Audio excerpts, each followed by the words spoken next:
Can you share what your vision and goal was in recutting the film? Well, it was an opportunity to get rid of some of the mistakes I made early on, which I thought were kind of trending 1980s, like the robot and some of the music, and then pull up the real drama. Get rid of a lot of the flash and deal with the flesh of the characters and make it more heartfelt and more responsible, I think. And what was it like going back to the archival footage to recut the film? Well, it's depressing sometimes. It's good. When you find a moment, then you get depressed, like, why didn't I use that? What was I thinking? Where was I? That's such an obvious choice. And so you have to question, your outlook on life at that particular time. You go, wow, maybe that's where I was. I was a lot more superficial than I am now. Agreed. And audiences have followed and celebrated Rocky's story for over 35 years now. Why do you think it resonates and means so much to people? He certainly doesn't stand out as someone that you would normally follow intellectually, physically.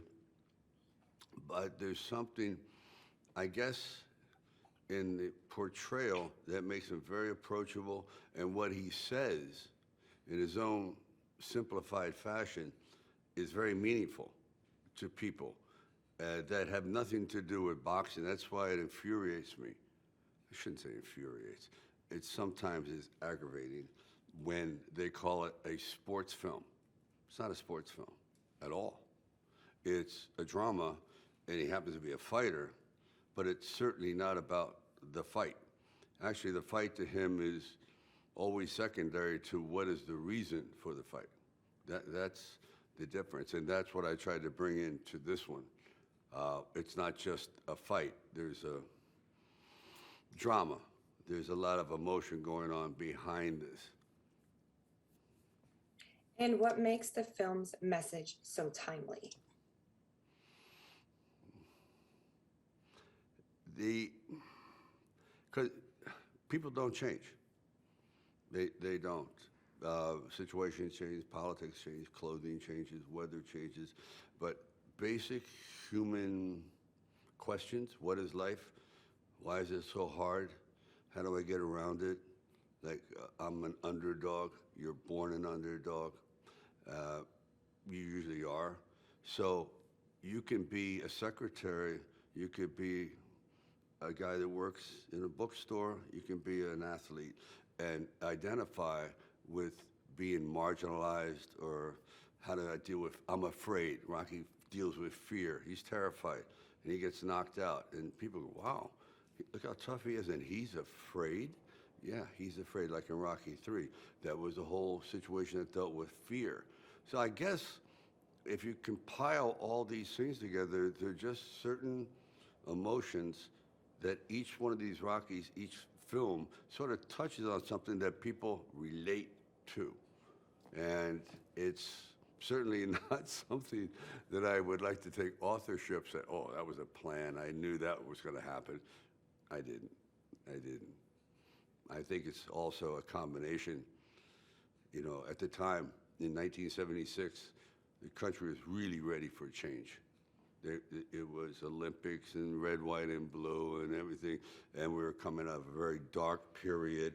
So there was a transitional, this optimism, and I think Rocky rode on that wave for a long time, still does.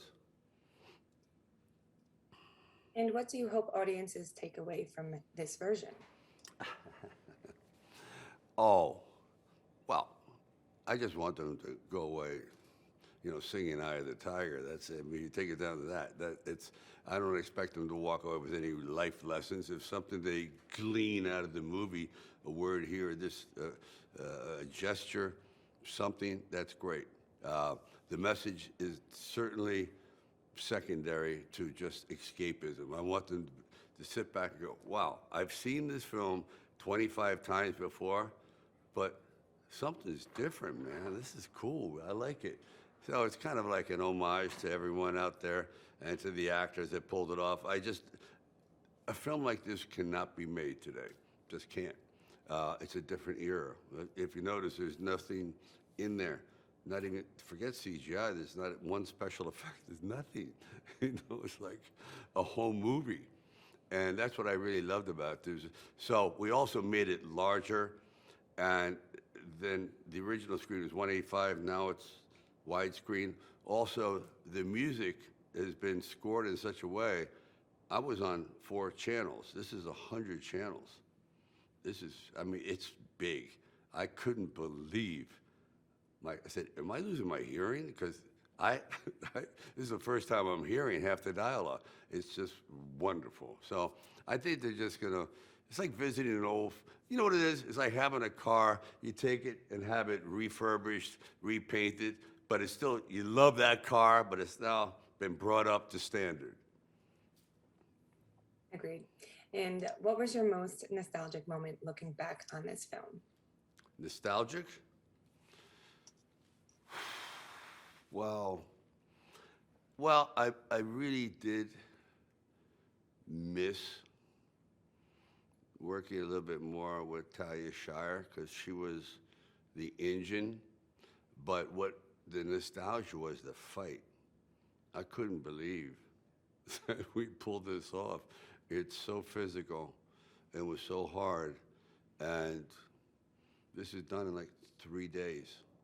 And it was really a minor miracle because it took 6 months to choreograph, at least. So that I got real nostalgic about because you say, I could never do that today. Never. It's ridiculous, impossible.